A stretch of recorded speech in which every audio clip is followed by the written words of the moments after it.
So enjoy yourself. Tonight's going to be a little bit more laid back because we have the off day tomorrow. So we have some family in tonight, and we're going to open up the lines on a couple, well, at least one main topic, and we'll see how far that takes us. And if it's an early night, it's an early night. You know, that's just the way it is. That's the way I'm playing it this week, because when we come back on Thursday, it's back to heavy lifting. We've got great guests coming up on the 3rd with Eric Perner and Jay Gulanello talking about regenerative farming. I was so interested in this, and we're going to have a lot more on that on Friday too. Some good stuff that's already brewing, and then next week we're really off to the races. So go ahead and check all that stuff out on quitefrankly.tv. The after hours are always going to be pumping out the goodies. A lot of people hanging out and enjoying themselves at night, late into the evening and into the wee hours of the morning. Okay. With that being said, let's get this show started, and I will talk to you guys on the other side of the intro, shall we? Yes. We're literally matching right now. Look at the colors, they match. Is that me? Of course it's you. Get a gun and shoot me. As ugly as I am, I ain't that ugly, am I? No. That you are handsome. Why are you saying stuff like that? Look at me. That's ugly. No, it's not. It is awful. You look good. I'd get a gun and I'd shoot myself. No. Tell yourself that you look good. I look awful. You look good. I look awful. You look good. I'm awful.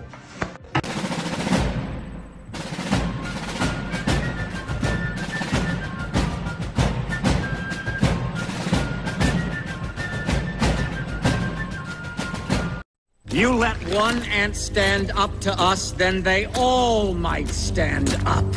Those puny little ants outnumber us 100 to 1. And if they ever figure that out, there goes our way of life. It's not about food. It's about keeping those ants in line. That's why we're going back. Does anybody else want to stay?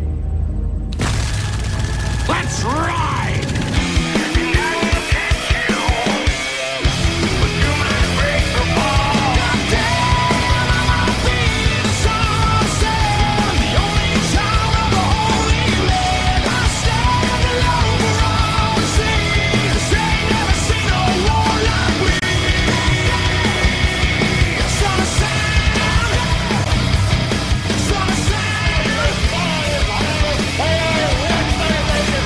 Night.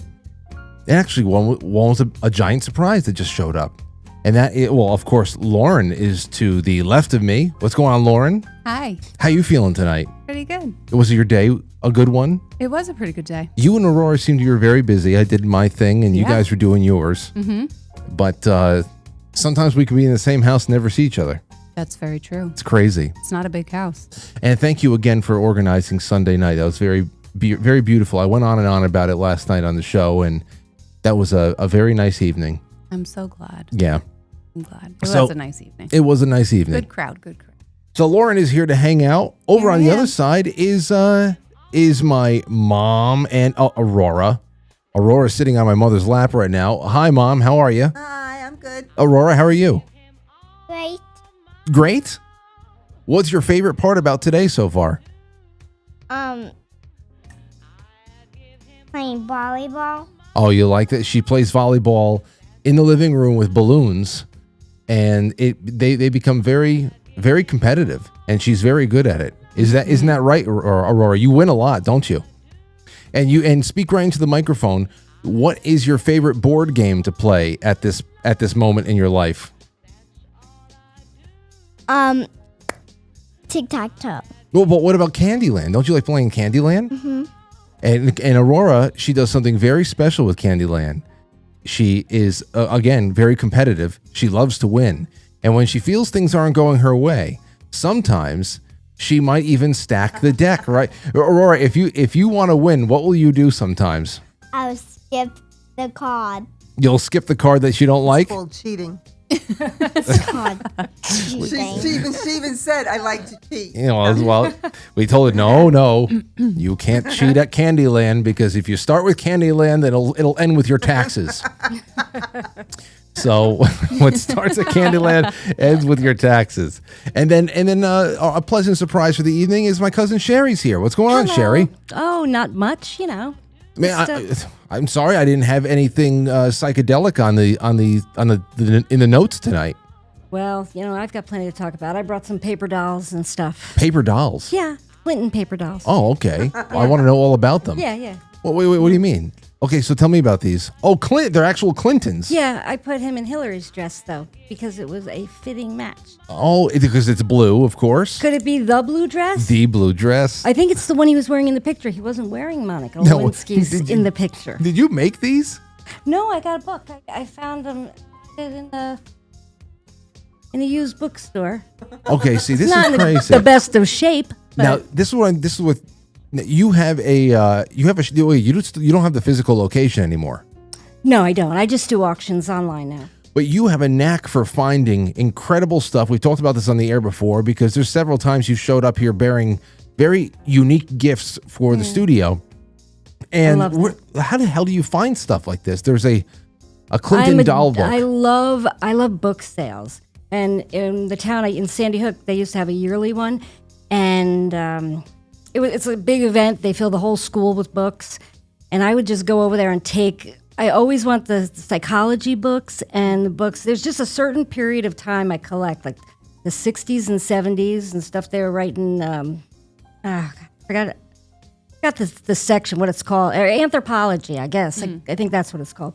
And I just buy them all up. And, every time somebody has an interest in it, I like giving them away. I don't know. Well, I still have not been able to read. I still have not been able to read the what was it? The remote viewing book that you gave me from the 60s. Yeah. I forget what it was. And I gave John a book also, and I've got another series of them that we have to talk about one day. No doubt, because especially because of how early on it was published. I can't wait to see what's in there. Yeah, your book, that was the 30s. They were doing total... That was the 30s? Yeah, in the 30s. They were doing all these studies on people's experiences with astral travel. Wow. Okay. Well, listen, we have a high sound gate on there, as you can probably hear.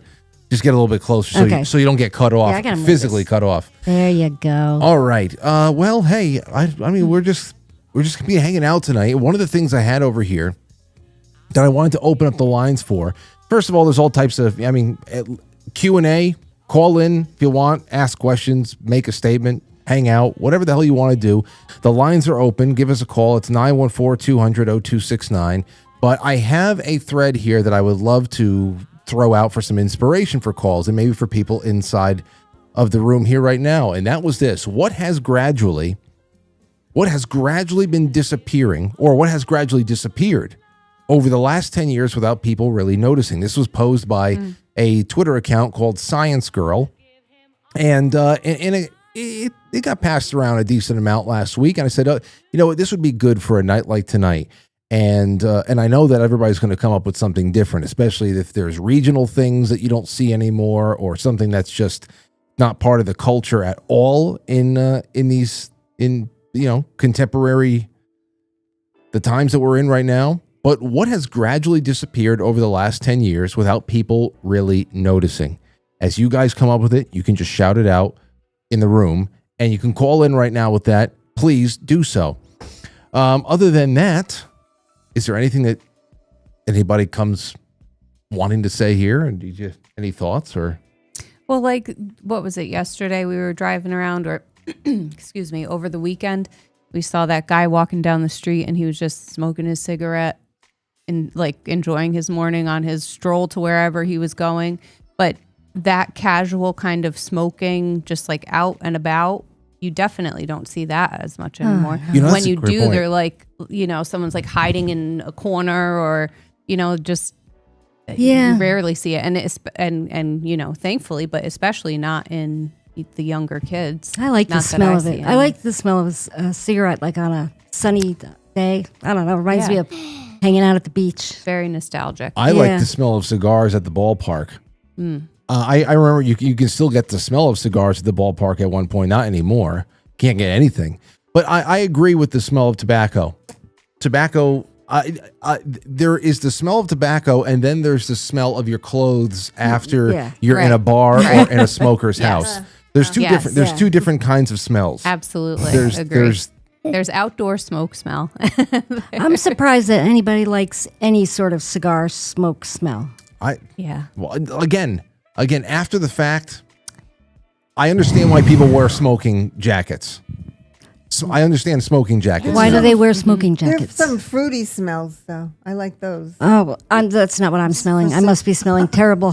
Well, Because you're smoking in the jacket and then you take it off. yeah. Oh, okay. Yeah, Okay. you put a So smoking. that your clothes don't. Yeah, you're a little bit more insulated there. yes. So the smoking jacket smells like crap, but not not the dinner jacket. Let's take a call. 910, you're on the air. Do you have something that you want to contribute? What had disappeared over the last 10 years that's not there anymore? The truth. The truth? Yeah. I get Truth is out there more than ever. Yeah, I would say so. I would say that the truth. Yeah, Sherry's right. The truth out there more than ever. Aurora, please. I think that it's a lot harder to lie these days. Is the issue? Frank, am I on right now? Where would you be otherwise? No, I didn't know if it was a recording because I tried calling you last night. I'm your favorite Goomba from. I'm the Southern New Yorker. I called you about 6-8 months ago, and we talked. And you went on a vacation to Myrtle Beach last year. I said, "Man, I wish you would have told me. Me and my wife would have took you out to dinner and blah blah blah." Well, I don't know if you remember. Well, if then that might have been a little bit longer than you thought. Yeah, maybe. Because last time we went to Myrtle Beach was 2022, so that's going to be okay. but well, you know what? I'm sorry. Go ahead. No, but you said, your initial, when you thought it was a recording, your initial response was the truth has disappeared in the last 10 years. Was there something else you wanted to say now that you're actually talking to people? Yes, I do. I would like to say, without getting upset, I lost my wife last Thursday. I'm sorry. Yeah. Wow. Anyway, I don't mean to infringe. I would like to say you have a beautiful family. You got a good thing going on, and I hope that you maintain it. But what I'm saying is, when I say the truth, it's not so much because with all of the internet and all of the information available to people and people that are using their heads and trying to seek out the truth, there's more truth, but it is negated by how easily people lie today. Like, you know what I'm saying? You know what? I see what you're saying. And whereas, okay. Yeah, I see exactly what you're saying. There's so much there's no universal truth. There's nothing that binds us together. For every point that is made, there's a counterpoint, and even if the counterpoint is flimsy, there's enough people that believe it without flimsy, even if it's BS. And that's the problem, I think, with mainstream media. And even you guys sometimes who are bringing out the truth, thank God we have a place to go to search it out. But I don't think, everybody's worried about saying the wrong thing, worried about maybe getting sued or whatever it is. I don't think, especially mainstream media, when they are, you know how they say, where's the follow-up question? Where's the follow-up? No, call a spade a spade. What is going on is a bunch of crap. You know what I mean? I grew up, like, I'm 20-something years older than you, so I grew up in the 70s. I grew up in a little different time. But, man, we used to, even though I don't know, I'm very biblical. I'm very spiritual. You can go back to the Tower of Babel. You can go back to Adam and Eve. Even though after the World War II generation, where your grandfather, my father, whatever, grew up, we still had some semblance of reality where people weren't so apt to lie to your face. You know, like years ago, a man's bond was his bond. He shakes your hand, and if he says he's going to do something, he's going to do it. That is gone from this world, and it's scary. You bring up a lot of great points. You do. I thought you were coming at it from a little bit more of a just from like a media standpoint, which is obviously that's something to be said in that in itself. Just okay. Well, this is what I believe. No, you just. I had a great social studies. Oh, I'm sorry. Go ahead. I'm sorry. No. I just wanted to compliment the point there. You filled it out nicely. Where I was being a little bit more narrow focused on the original statement.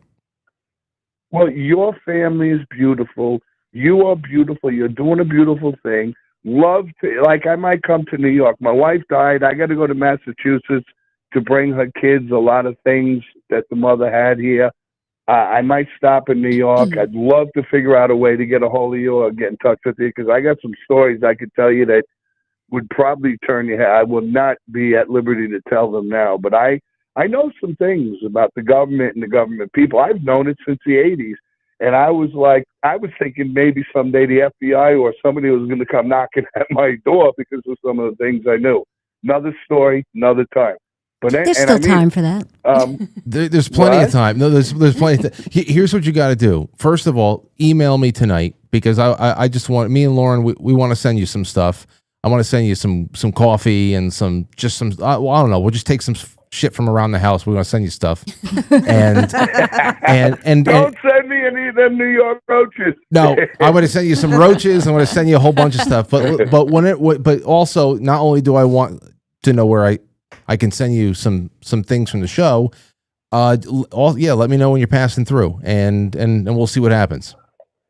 Okay, how do I email you though? Quite frankly, go frank@quitefrankly.tv. That's easiest. Okay. Wait, okay. I just wanted to tell you one thing about my social studies teacher in 11th grade. All right, go ahead. His name was Major Campo. It was out on Long Island, and he was in the Army Reserves, and he was part of a troop. Thank you for letting me speak. See, Sue, people care. Anyway, he was part of an organization that would take over the White House and the government during insurrection or during anarchy. Okay? He was a major, but he was part of a whole coalition. I'm not exactly sure. And he taught us that on paper, communism, socialism, and capitalism all looks good. But what he had to say about our system in capitalism, and it's true, that if the morals aren't there, if there is no morals, then it don't work. And that's what's going on today. It's good versus evil. There is no morals, no truth.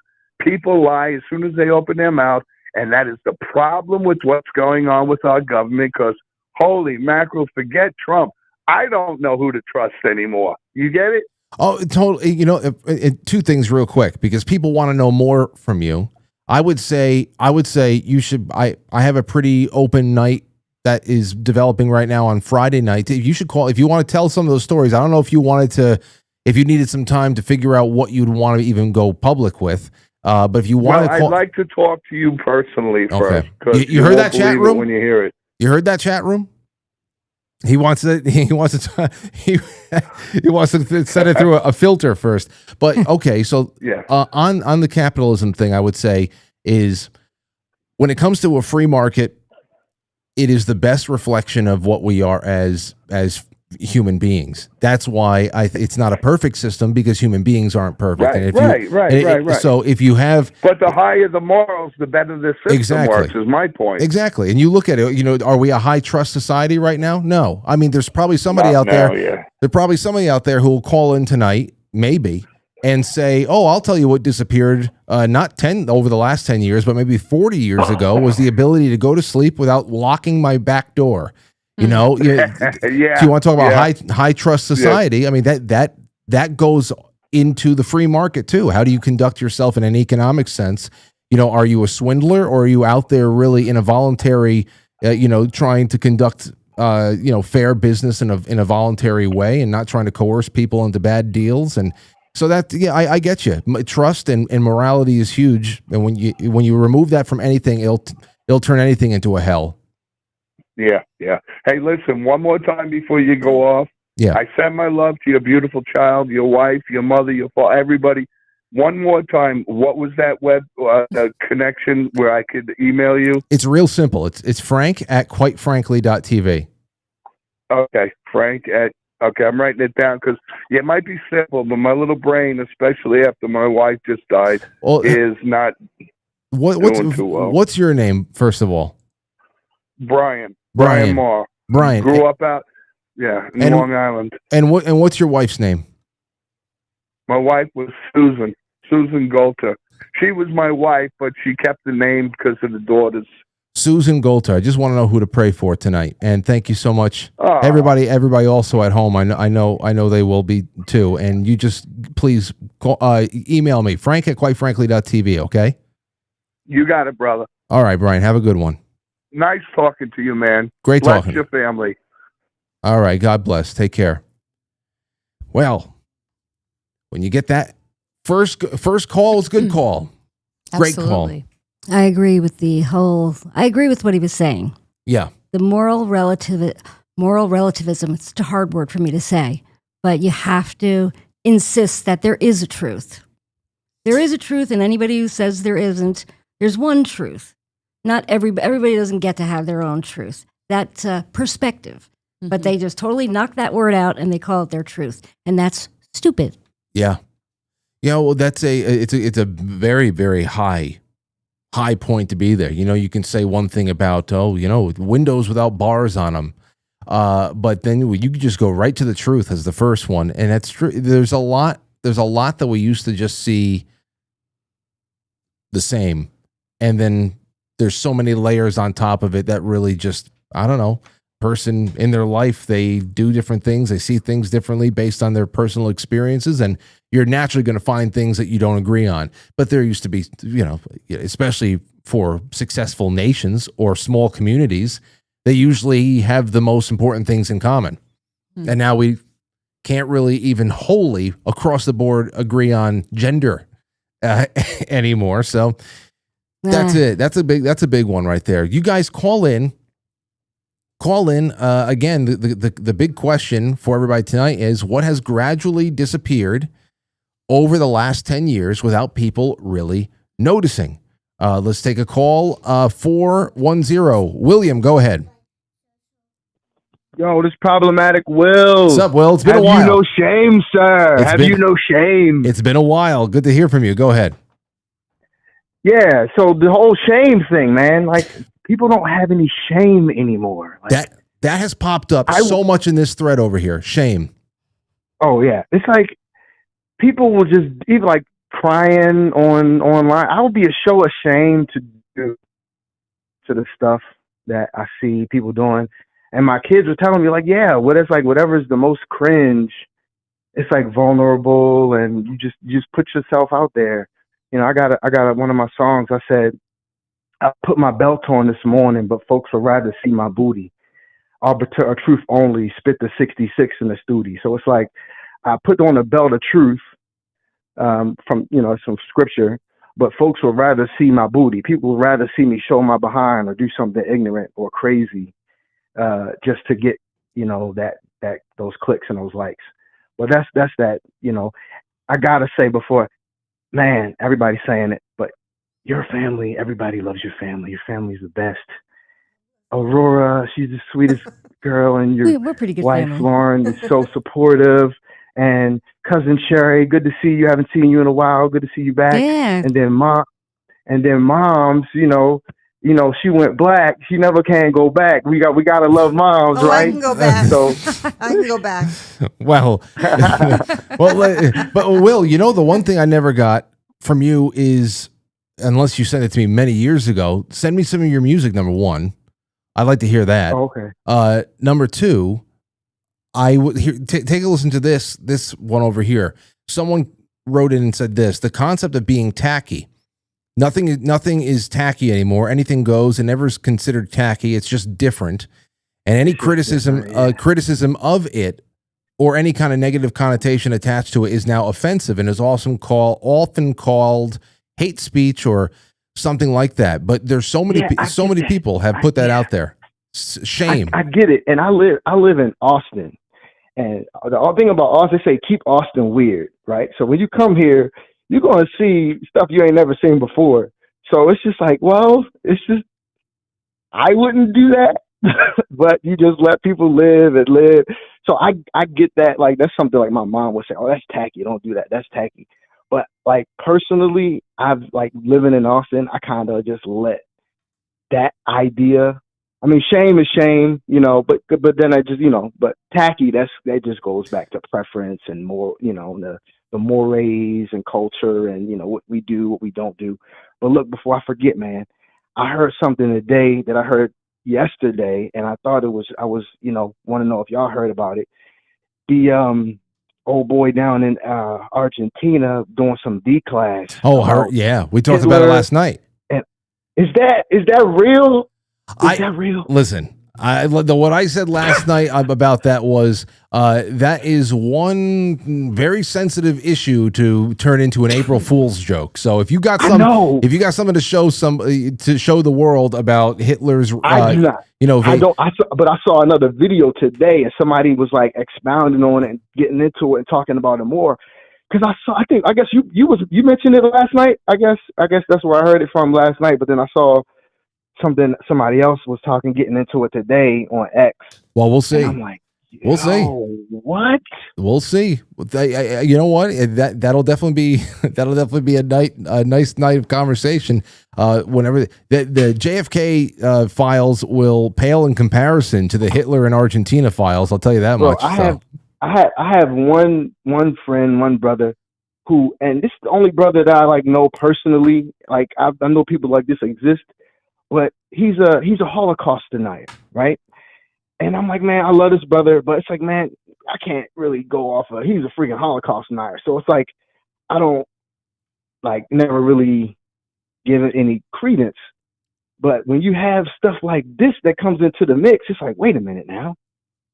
Is this, I don't know what to believe, bro. Like, it's just so much information, and I don't know, man. I'm just waiting on the Lord. No, yeah. I know what you mean. What I've said before, regardless of what we're talking about, and thank you for the call, Will. Send me your music. Regardless of what we're talking about, the only thing that's going to get everybody on the same page is something supernatural happening now. And we could talk about, listen, back in 2020, when we started realizing what was going on with COVID, I said sometime around the middle of the summer, where already we knew something was wrong with all the numbers. I said, give this by next spring, and calling bullshit on what they're telling us, the tickers that are up in Times Square with the death counts and all that stuff. I said, give this less than a year, and this is going to be akin to Holocaust denialism. I hate to bring this into my my April 1st show. Yeah, I heard that thing about Angela Merkel being his daughter. Oh, years ago. Her, and then somebody brought up. I heard it was Angela Merkel and Theresa, the one that was the prime minister, Theresa May. Yeah, Theresa May. Yeah, I heard that they were sisters. The one looked like Big Bird. This was back Q stuff. This was some of the information that came out. Theresa May and Angela Merkel, or Angela, whatever, were sisters. And that Angela. Well, I guess both of them. Then the daughters of Hitler. Well, that sounds funny saying that. That's what I said. The rumor is that Hitler had two daughters, and I think about that. I think about the. I don't know. But again, don't joke about it. Side by side, it's a pretty good ringer, just like Barbara Bush and Aleister Crowley. No doubt. I mean, no doubt. But that's a dead ringer. If you're going to, but he better just put something out there, and it better be juicy. You can't say that on March 31st. Say I got some Hitler and Argentina news for you, and then have it just be a joke. But don't we kind of already know that did happen? That's what I believe it. I have for a long time. So yeah, there's that. All right. Let's see here. A few things that people have wrote in on this particular thread over here. Of course, the question again is, what has gradually disappeared over the last 10 years without people really noticing? Anthony, think about that Anthony just walked in. Think about that for the next couple of minutes. What has gradually disappeared over the last 10 years without people really noticing? Hey, CDs? Are CDs gone yet? Pretty much. Absolutely. DVDs are almost gone. The Blu-rays are almost gone. For most people. But there's still people who buy CDs, believe it or not. Yeah. I don't know why. If I had a CD player in my car, I would. Right. But new cars don't come with CD players, and I don't know. You're right. They don't. They don't. That's the only place I played my CDs up until we got this car. And vinyl is just supreme. Like it just. Could you imagine that? Vinyl, it never went left. away. It never went away, and it's like such like a real like high quality way for people to experience music. It's more relevant now than it's ever been. Right. You know? Right. That's something that comes in and out. It's, you know, as a utility though, I wonder how it is. I mean, they're pretty durable. You think about all of the vinyl records that survived the many floods at Grandma's house. You know, their covers are done, but the actual vinyl themselves, they still play. Yeah. What are you saying? I think it was like the mobility of what do you play a vinyl on the go? Right. I think that's where we don't have all room. the other technology came in, mostly with probably cars, right? So if we had one more decent sized room at home, then maybe I would consider getting a Vitrola. But there's no room for you. You need something big, and you need a nice little. You need a table just for it. So I don't know. There's that. How many? You have a lot of records that come through your shop back in the day, Sheri? I still have a ton of them. Yeah, I've gotten a few people have given me record collections, and it's fun. I hang on to the stuff I really like, and then I sell the other stuff. But you know, really good stuff. I love listening to records. Yeah. Just got a little suitcase record player. We found Really? a very Trevor said it was the lamest thing he's ever seen, but really I like it. Apparently, it's not cool to have a travel record player. Does Dave listen to records still? Yeah. Okay. Let's see here. Somebody else says, what has gradually disappeared over the last 10 years? A few people said my hair. And I can get on with that too. I guess I can get on with that. Morals. Someone said kids playing outside. Let's take a call. 661. I was going to say that. Go ahead, that's 661. a good one. Hey, Frank, it's Kobe. Kobe, how are you? Hey, sorry, I'm good. I'm on speakerphone when I'm driving home from work. It's fine. It's fine. So you know the topic tonight? Yeah, things have disappeared. I wanted to talk about something I seen yesterday about CDs that you and Anthony were talking about. Okay. They said that CDs are making a comeback because some of these bands are redoing their songs because the record labels they own the rights to the originals. And so on subscription services, they're playing the remade ones from the band, so they don't quite the same. So where does CDs as a technology come into this? Because it's having your old CDs that you used to have where you can listen to the original music that you grew up with. you know the CDs that we had, they really were. I liked them a lot. I really do. The issue is that, like Lauren was saying, there's less and less things. Computers. This computer over here. This is not even the first computer that I've had for work, either in the studio or at home. This is like the third computer now, third generations of my being a computer owner, that I have not had a disk drive on it. They're not coming in cars nearly as much. So the real issue about CDs is not that you get good quality out of them, especially if you take care of them. They're pretty durable. They can get wet and all that other stuff, and they'll be fine as long as they're not really scratched or just outright shattered. You're good to go. It's just that where are you going to play them?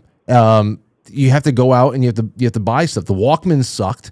You're always the Discman. Oh, the Discman sucked. Standing. You'd have to walk around like.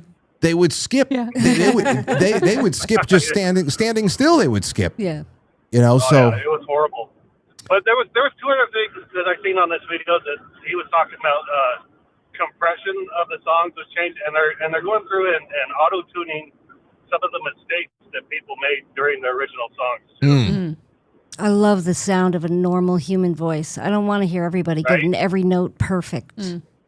Yeah, well, that's that again. I can see a lot of bands doing a lot of re-releases, and every time that I actually go and ask Siri or something like that to go and find me a song from an album I wanted to hear, I'm always surprised how every album that comes up on Apple Music or something is the newly released 30th anniversary remaster or something like that. So bands and their record labels are always getting, their classic albums remastered for, I think silver and golden anniversaries and stuff like that. It's happening all the time. I just don't know anybody who's going out there and buying I'm sure that they're making it, they have them available in physical, but most everything is digital these days.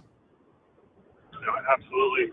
All right. Yeah, no, it's good reason to I don't know, pop in one of your old CDs if you get a chance and listen to it and see if he said one of the main ones that he noticed recently was Def Leppard Hysteria.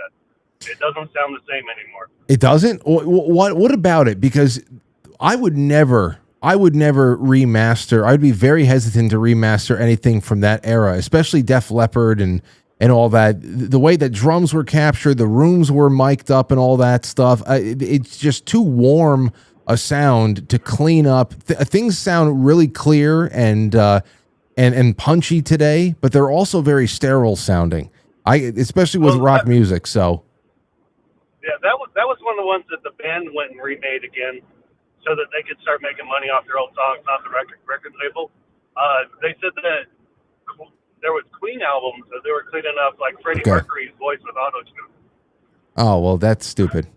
Yeah, that's stupid. Right. And then I know that they just released the Beatles song that was like what was it, half filled in by and constructed through AI or something like that. That was did you guys hear about that? That was a recent release. What was it? It was like an unreleased Beatles song. Oh yeah. I didn't like it. Okay. Well, Colby, thank you for the call. Yep, we'll talk to you later. Thanks, Frank. All right, take care. That he reminded me of when you bought me my first iPod because he was embarrassed. I was still taking the train, commuting to see him with the Discman, and it would have to fit in the front of my giant winter coat pocket. Did you hear that, Aurora? And it was like way after the iPod came out. I was still using that thing. But mommy was using this big device called a Discman, and she put all of her mix CDs on there. Yep. And it was getting so old that Daddy was like, "I'm going to give you something new." And it was just this little tiny thing called an iPod. MP3? An MP3 player. Nobody even has iPods anymore. Now they listen to everything on their phone. They stream it. They're making a comeback though, apparently, iPods. I think Apple was doing a special release. I don't know, just like what we're talking about with the CDs and the vinyl. I don't know if it's a nostalgia thing or if it's just a simpler way to carry all of your music. Maybe people are trying to get away from their phones. That too, exactly. It's a separate device. Yeah. Well, here's another one. I put this out there into the onto the stream right as Colby was getting on. Kids playing outside. Mm-hmm. Go ahead, riff on that one, guys, because I don't see it. The only place I see it, I do see it in my mom's neighborhood. There's you gotta be lucky, but it's like a gang of neighborhood. The boys are all around the same age. They are out there riding their bikes. But aside from that, and until they started parents popping on up, the same page, exactly. Because in my neighborhood, we were the ones that did everything outside, and you just never saw anybody. People just never came out of their houses. I don't know. You didn't have to be worried. Northeast. Yeah, but my son did luck into having a couple of friends that were in that situation where they just had a neighborhood full of kids, so he was able to experience a little of what we were. I mean, oh man, we were always outside. It was like Lord of the Flies with feral, us. Yeah. With us, it was like Lord of the Flies. It was great. Yeah. We had a group of 5 Mormon brothers that lived right behind us. Oh, they were wow. all around the same age, except the youngest one. Actually, 4 brothers, 1 sister. We had 4 right there. And then me and Anthony, there were 6 across the street from us. We had 1. There's usually 7. If we had any other friends that came over we could have been rolling 7 to 10 deep. And, super soakers and army maneuvers, flashlight tag at night, whatever the hell it was. It was so great. Tag. It was really great. And even our other neighborhoods that we hung out in, you just knew who you were going to run into based on where you were going that day. And wherever you were going that day was either going to be on a skateboard or a bike. And I don't know, I like you said, I know what Lauren's saying about her mother's neighborhood. There is a group of tight knit boys over there that are always on their bikes and running around and doing their thing. But I feel like everything else is more so 1, 2, maybe 3 siblings in a backyard on a trampoline, and you hear screeching, but you can't see it. Somebody's having fun somewhere because it's usually in a backyard, but they're not making use of the entire neighborhood like they used to do. Yeah. So that's what I feel. You guys call in on that one. Let's take a call. 815. I'm sorry, Laura. Go ahead. Dean, 1 second. Lauren, go ahead. It just made me think of one other thing from the neighborhood and being outside. Stray dogs. You don't see like neighborhood dogs anymore. Oh boy. Like growing up, we had a couple in our neighborhood that everyone kind of just, one I think was called Petey, and he was always like ugly and beat up, and I don't know what was happening to him, but like the whole neighborhood took care of him. He was just an outside dog. Bob Barker did this. Bob at the He end cleaned up the streets. Yeah, no, Bob Barker did. At the end of every Price is Right, he just reminded everybody to spay and neuter your pets. Yeah. And he made sure that every stray out there was infertile. We have a lot of cats though in the neighborhood. We've got Still, that, too. Oh, the cats! feral cats I mean, you behind can't. our house. You can't stop cats for shit. But the dogs, you don't see just a random dog anymore. Cats minus They're not supposed to. Right. They just have to be leashed. Yeah. Licensed. Well, we have a neighbor that likes to feed everything, so we get skunks coming through, and I mean all sorts of. Oh, you'd love the possum. Gross. No, we have plenty. There's a whole immigrant family. That's funny. Hey, Dean, go ahead, Dean. Yeah, my grandmother was that way. By the way, she fed everything. It was like disgusting. It's like it's a possum. What do you? It's not a It comes pet. over and knocks over your garbage can. It makes a mess of your yard, and it's because you're putting out cat food for it every night. Dummy. But yeah. But good evening, ladies. Hello. Frank, Hello. So Frank, yes. Happy birthday, buddy. How well, you're not quite 40 yet, but you're almost a couple hours away. You know, I mean, how do you feel any different? No. What do you mean? I mean, I feel all right. Actually, this has actually not been a very good week so far, to be honest. Physically, we had our first big workout of the spring on Saturday, and I thought I was doing fine. But man, oh man, last night, all yesterday must have just been, I think, lactic acid overload, because it was just nuts. It kind of, I hydrated well, and I had a hot shower at the end of the day, and everything. I woke up a lot better today, but I don't know. I don't feel much different. Different. I mean, I didn't either. You know, I'm 46 now, but it was like another day. You know, you shouldn't feel any different between 39 and 40. Definitely not. Well, but maybe 39 and 46, you will. Yeah, between 39 and 46. Listen, I wasn't a big fan of 50 when that came. When that happened, when was that? What was that, last year? Me, 3 years ago. Really? Mm-hmm. I thought that you don't look that old. Wow. I thought I'm Not old. No, I remember you had the milestone. I just thought it was last year or something like that. Yeah. So time goes by really quick. We'll see what I look like tomorrow morning when I wake up. You never know. Your eyebrows are going to turn gray. You're still not going to be 40 tomorrow morning. I'll be 40 around the third inning tomorrow night. So, but we'll see. We'll see. But yeah, thank you, Dean, for calling in. Hey, do you have anything you want to contribute to the topic tonight? No, not really. I've been checking in and out. You go live when it's time for us to sit down for dinner, so I haven't caught the whole thing, so I don't want to derail anybody. But I heard the animal talk and stuff like that, and the stray dogs in the neighborhood. You guys don't have any Haitians living around, do you? No. I think we're okay for now. but just so you know, because this might be something you can just pull out of your ass right now. The question was what has gradually disappeared over the last 10 years without people really noticing. Now, you're a guy who works in sanitation. You're out there you see the neighborhoods as they are, the neighborhoods as they were. And of course, you're just living out in the world like everybody else. So is there anything you could just pull off the top of your head that gradually disappeared?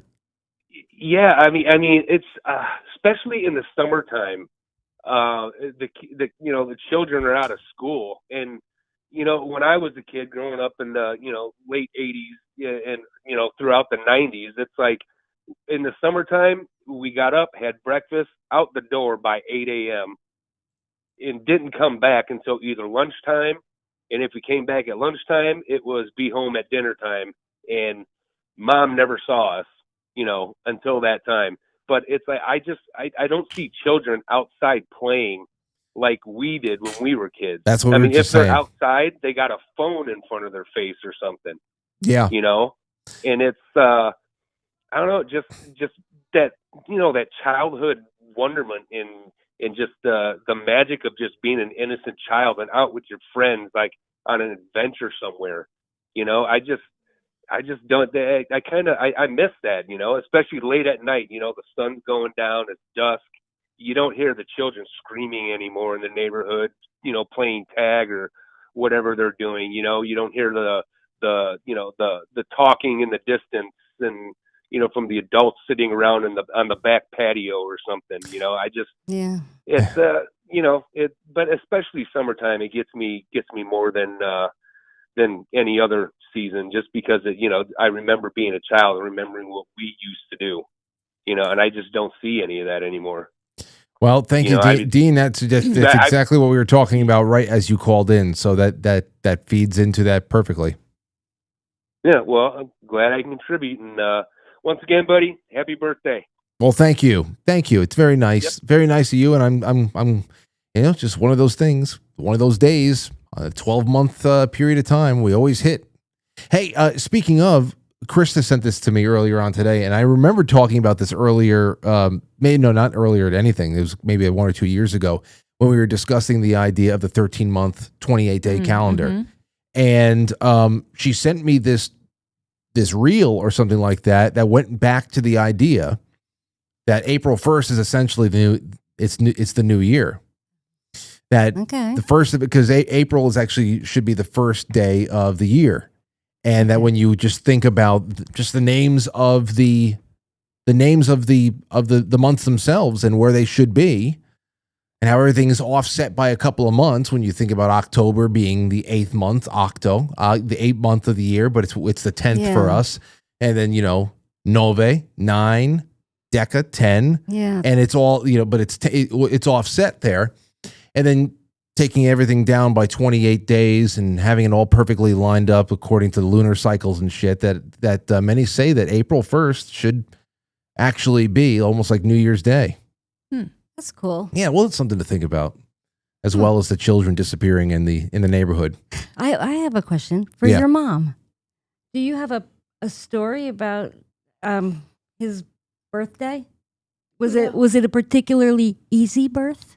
I was going to bring a couple of pictures. Get close, Mom. There was a picture of me in bed, like hours before you were born, where I looked totally exhausted. And I was going to bring it, and then I said, "This isn't about me." So wait, you should have. Definitely. That's too bad. What have I ever seen this? I'm sure. So you're at the hospital? Yeah. And you obviously you'd already been there for what, like a day and a half? Yeah, I was probably taken like tonight, and I still had 24 hours to go because the look on my face was like, oh man. Yeah. But you took the epidural quick, right? No, you have to be 7 centimeters. Ah. So I went like a long time. Really? Well, was he the easier one, or was Anthony? No, well, he took longer because and then I ended up having the epidural, but he was 48 hours. Oh. Yeah. Why? Were you clawing you wanted to stay? I would say this time 40 years ago, we were both having a hard time. It probably wasn't enjoyable for me. Finding his way out. I was probably trying to find another way out, to be honest. It's like, can I turn back around? It's like, are you sure this is the only way out of here? I don't remember it. I used to remember every once in a while, I would, I'm sure every kid does this, where they try to tell their parents that, I kind of remember my birth. I remember trying to vaguely describe what I was trying to get across to my father was it was dark, and then all of a sudden it was very light, and I was cold. And my father was like, "Are you telling me that you remember being born, Frank?" And I said, "I think so." It's all right. Oh, by the way, I think I still have the lump on my head. I think I still have a soft No. spot. My brain never, my skull never fused. That's not where the lump was. Where was wasn't, your soft spot is like right in the middle. Yeah. Here. Where was my No, lump? Yours was like over here. Oh, okay. It would have been problems by now if that didn't No, close. my I don't think my skull actually ever fused. So okay, so I had that's the other thing. My father would and my mother until I was about 10 years old, they would still search the back of my head just to make sure the lump was still there. And I carried it with me for years. A couple of years. But it was gone for a while. It was gone after you a while. couldn't see anymore because of your hair, but when you took a long time to grow some hair. Yeah. Well, then I had a lot of hair for a while. Yeah. Good thing the lump went away before Yeah. your hair did. Oh my gosh. Can you imagine if I still had the lump? Oh my God, you would definitely see it. I would still have. Oh my God, I look like Gumby. If I look like, and that's the other thing there too, Gumby. What happened to me the first day of preschool with my Gumby doll? Oh my God. What happened? They probably put me in the books. Lauren, did you Keep ever an see eye a on picture of me on my first day of preschool? I had to have with your busted. Big black eye. Yeah. I had a big black eye. They probably thought that I was getting beaten at home. So I had it was like a 5-foot inflatable Gumby doll. Oh, okay. And it was just, in the living room and, pick it up, punch it, throw it all over the place, kick it. It's an inflatable thing. So it was the morning of my first day of preschool, and I'm in the living room playing with this I think damn it doll. was the day before because when it happened, we took you to McCavish. Oh, to check my eye out? Yeah. Okay, so either way, I remember the running leap. Because it's one of those things that just stayed with me. Yeah. I went to go run and dive on top of this thing, but I bounced off of it and skimmed off of it and went my eye straight into the side of this coffee table. Oh my goodness. And it was, I remember, I don't know. I remember I'll always remember the descent into Where's that picture? Because you're actually smiling and your whole eye is closed. I mean, I wouldn't have that picture here, but maybe I would have a first day of preschool video. Maybe I could go to. I think you saw it on the video. I think you can see it in the video. I'm pretty sure. Well, listen, if there's any video of it, I would have it here in the master archives. So maybe. I feel like. Hey, let me see. Family history. When would that be, Mom? 1989. 1989 graduation. It might be because I remember Anthony was like 2. 89. Or 4. First day of kindergarten? No, pre-K. Oh, okay. Wait, so it would be 89 part what? Part 1? 2? Let me see here. Hold on. Oh, boy. There's so much things in each part. How do you know? I don't, let me see. You Damn always it. had a video camera. I feel like You always had a camera with there's you. got to be a video of it because like the whole family was there.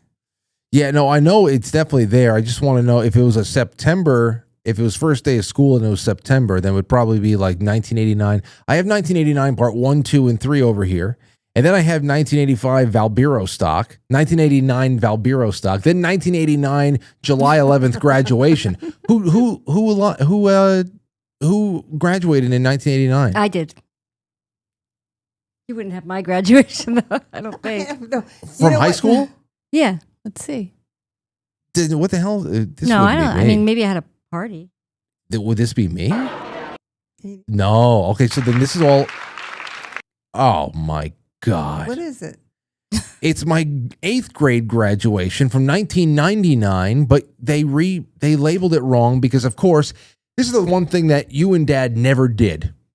Whenever you had the VHS recorder, and it was a holiday or a special occasion, whatever the hell it was, there was never the correct date. The date was always off by many years. Oh, the one that's blinking on the screen. Yeah. I'm sitting there. Who am I standing next to? It looks like I'm standing next to Kalina. It's 1999, no doubt about it. And okay, so this is wrong. I'll look during the break, and then we'll come back. We'll take some more calls because this was a good topic, and there's still more I can get around to over here. Ladies and gentlemen, we'll be right back. Don't go anywhere. Thank you so much. Halfway through. Then you can That's the funny thing is going, no, no, come on, folks. All right, oh, come on, Frank. Come on, Frank. Hold on, Frank. Hold on tight. Oh, come on, that's it. Oh, there he is. There he is. Frank.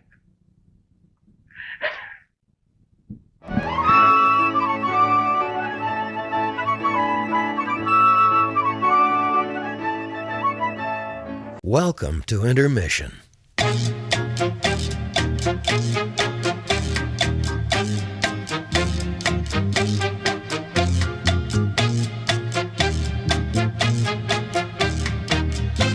Yeah, intermission.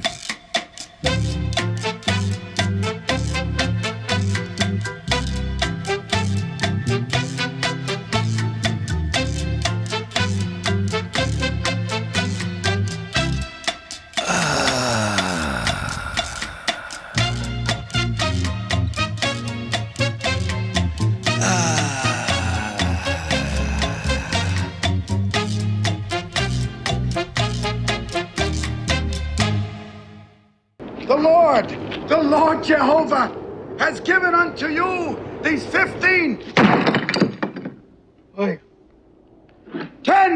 10 commandments.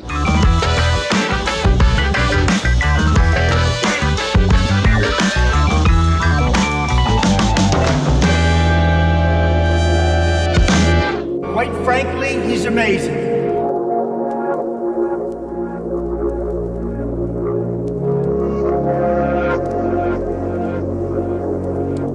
Okay, wait, I think I found something. I think I found something, but Lauren has disappeared. Okay. So we will get back to what did you say? What happened? Back in. Is she's out there, or Yeah, does she have to with go to the bathroom or something? No, she's with Marley and Anthony. Oh, okay. Well, I think I found it, Laura. You might be able to see my black eye. I think it was more swollen than anything. I know it was pretty. I remember the swelling, but it was definitely black. Hold on a second here. All right, here we go. Let me get this up, and let's see if this is it. All right, hold on. All right, window capture. Boom. Oh, there's my mom. Look at that. And I can see. Is that your grandma there? Yeah. Well, yeah, mother. yeah, but grandma and grandpa right there too. Yeah. I think this is it. Oh, God, my baby.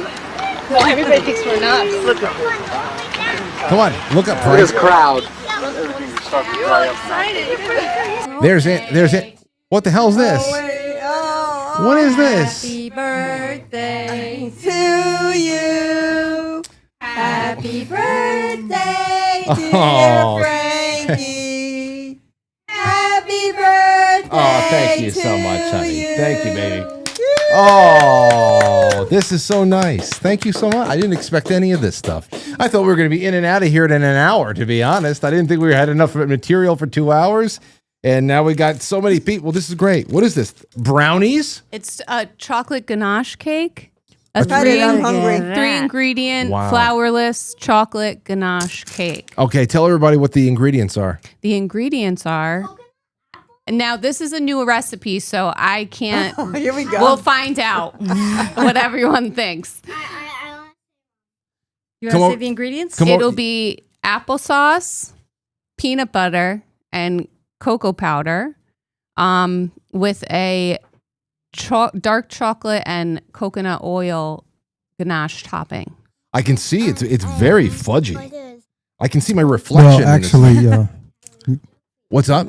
what she didn't tell you is that Jay Gulanello made it, and it's beef, liver, It's beef chocolate. and beef liver. chocolate icing. Okay, well this is great. This is fantastic. Well, look, everybody, I'm 40 again. Oh, by the way, and here is the new Quite Frankly mug. I have it. Nice. It's gorgeous. I thought it was going to be smaller than the other one. It's got a slimmer waist, but it's got a wider. one. Thank you. You want a piece of the cake? Enjoy it, little baby. Enjoy it, little baby.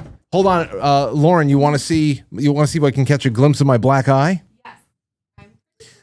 Oh, so there's Anthony. Right Anthony is the one drinking the bottle over there.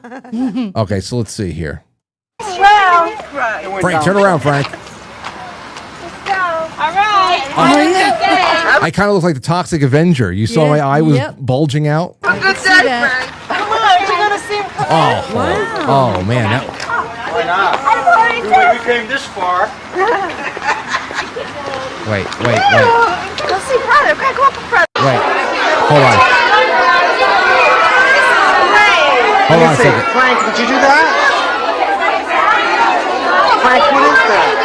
Oh man. You look like you have makeup on. Gumby, man. Hit it against the coffee table, jumping on a Gumby. Oh yeah. Look, Gumby. I'm telling you, Aurora, look at Daddy. You see that? That's Shiner. Daddy with hair, and he also has a black eye because I hit my head. So here, pick up the microphone. Pick up the microphone. From and tell over me. here, it looks like Aurora. That? Yeah. You can definitely see her. That's mommy. That's Daddy. That's Daddy. Oh, Frank, what did you do? Frank. Fucking Gumby. It couldn't have been the blockheads. I was betrayed by Gumby and Pokey. I love his horse pal Pokey. Pokey was great. I had the Pokey and Goo, right? I don't know. There was Gumby, Pokey, Goo, the blockheads. Goo was the blue one. I don't know why I'm blanking out on that. I think. I'm a big Davy and Goliath. Oh, That's it. If there was a CPS that cared back then we would that would be it. I don't like this. Okay. I don't like it. You don't like it? Okay. Well, you could reserve that for later. Anyway. Okay, so let's see here. I like your shirt. Okay. Very snazzy. That's another thing you don't see can't people have that. doing very often anymore. Which is that? Dressing up. Yeah. Yeah. Oh, you mean in Well, I mean, kids. Anywhere. Kids, Everybody wears- a lot of people do dress their kids very nicely. I will say that. Some of the most well-dressed people I see are children. Yeah. But I feel like as a society, we've lost, like, when we see older people out and they are like men are in like a full suit and they're just out doing life. Yeah. Women It's like, in a dress every day. It's like you care about yourself or something. Right. Everybody just wears sweats. We talked Everybody about wears this on sweats everywhere. Exactly. We talked about this on the stream on Sunday. Yeah, it used A to little be bit. that way. But you in a collared shirt going off to preschool? Like you said, I think that children still, to some degree, get dressed up. It's more so about what the hell the adults are doing. Yeah. Because I would maybe after that I would never eat in front of a microphone. That would be a sacrilege. But afterwards, I'll take a bite. But yeah. We'll see what happens with this whole thing. I just want to let you guys see my first day of preschool because I don't even know how the black eye came up. Oh, maybe playing? How do we get to that? Your mom was talking about her birth story.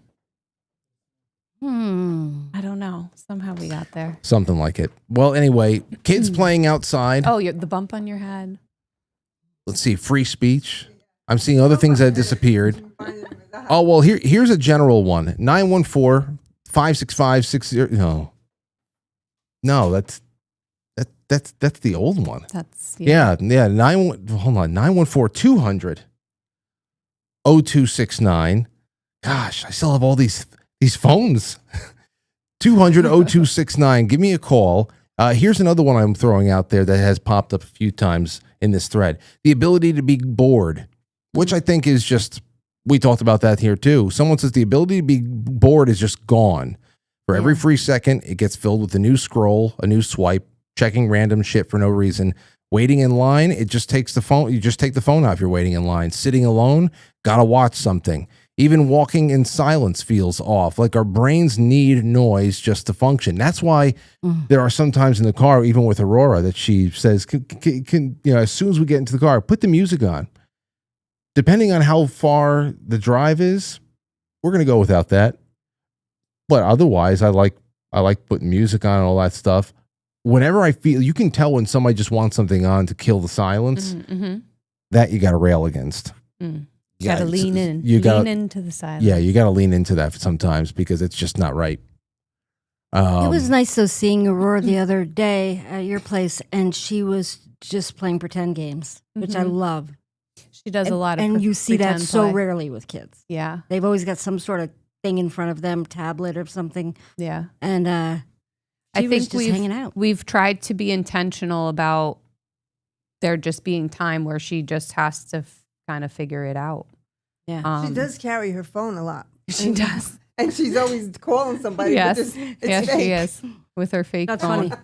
Yeah, That's well, true. she had, and that's the only thing. That's the other thing there too. It's either a toy phone or it's just something she's pretending to be a phone, or then the phone becomes some other gadget. It could actually be a phone toy that becomes some other kind of piece Tracking of device or technology or something like that. She takes menus on it too. Yes. Yes. Yes. When I was a kid, I used to walk always- around with fake cigarettes because I couldn't wait to smoke one day. I used to love. I actually just bought. I went onto Amazon and I was looking for these fake the candy cigarettes, and I know I had bought them maybe about a year or two ago, and they came in. It was the grape flavored stick gum that was wrapped up, and when you blow into it, a little powder comes out. But this was all different. It was just they were just like hard candy sticks, no paper, no nothing, just hard candy sticks that were in a fake cigarette box. So they don't even do the gum unless I'm looking in the wrong spot. I got to find those again because I was going to send those to everybody who signed up as a sponsor. You're going to get a box of candy cigarettes. The ones you have to blow out the sugar though. I like the other ones, the ones that are just like those little chalky sticks, kind of like the lick stick stuff. And except they're Are you talking almost about like brioche. They're the texture of brioche. You know what that is? Are you talking about Fun Dip? Yeah, the stick from Fun Dip. You lick the stick and then you put it into the but dip. cigarettes are that taste. That They're kind just of a different texture. Okay. That kind of material. Whatever that flavor. is. What about Pop Rocks? You guys, I hated Pop Rocks. Yeah. I'll do Pop Rocks here and there. I don't know. You did? I'll eat some gummies and then grab a handful of Pop Rocks and I haven't had Pop listen to my Rocks brain sizzle. Mom, did you ever have those? Yeah. What did you like them? I used to give them to you guys. I mean, I there's know. like two things Oh, I you could do remember with them. it. I You remember open your them. mouth and go, aw. And they make Yeah, noise. and you're just listening to them. Yeah. But there's something about them that it was just a novelty. I actually didn't like the way they taste. You just wanted to hear them crack in your mouth. Right. Yeah. So I don't know. It was a little sensory overload for me. I used to like the ones, the Razzles. They're disgusting just thinking about them now. They're that chalky stuff that turns into gum, so you have to chew it for a while. Which? I don't remember. Razzles? I don't remember them. Really? Well, I can hold on. Let me go look for it. Razzles. Yeah. It sounds familiar. Razzles. Oh. Wait, enlarge it. Those turn into gum? I never touched these things in my life. I know exactly what They're they easy are. to swallow before they turn into gum, though. And then you got a problem. Then you got gum in your stomach for the rest of your life. Really? Or at least that's what my mom said. Those. Yeah, so I didn't know these things turn into gum. Yeah, First it's candy and then it's gum. I never paid attention. Didn't like them. I didn't like sugar daddies, sugar babies. Oh, yeah. There's other things I didn't like there too. I was on for the novelty of Airheads when they first came out. They used to be rewards from our teachers. If you did something good, you can get to go and pick out an Airhead, and all the new flavors came out. Then there was the mystery flavor Airhead. It was just the white. It was just white. That's still my favorite. You just don't know what it is. White or watermelon. Yeah. That's a little Not that after I my would eat candy them, but years. Jay, I'm not eating Airheads, Jay Gulanello, if you're listening. Didn't happen. It's not happening now. But here's another thing that was in the thread that I wanted to bring up to everybody. Since this is just a part of it tonight, because I'm thinking about the passage of time in years. 10 years ago, I was 30. What? Anyway, they said over here, under just being bored, someone said owning things. I thought this was huge. That over the last 10 years, everything seems to be a subscription now. Soon I'll be renting my socks. Yeah. And we discussed that on this show before too, especially when we were moving away from cable, which was something in itself. You know, you're paying a couple $100 a month sometimes for cable. Everybody's competing to keep it under $200 a month, but you're getting your phone, you're getting your internet. And then all of a sudden, everything you're interested in watching is on the internet. And you're like, you know what? Can we please cancel all of the cable? I'll just take basic. Thinking, wow, we are in a new playing field here. Yeah. The internet, and that's what it is. And then, you know, Netflix, whatever. And then all of a sudden, everybody with their own intellectual property, every big company created a streaming service around their intellectual property and barred other streaming services from using it. And now if you want The Office, you have to go over here. If you want, It's Always Sunny in Philadelphia, you have to go over here. Sopranos, whatever the hell it is, you're all over the place. And some people are paying probably 4 times more than they ever were for cable right now with all these streaming services. I have so many streaming services. I forget, like Tucker Carlson or, those ones that's just a single person with their own little mini network. Yeah. That really gets me. Then I forget about it. And, a year later, you see how much money I put into it.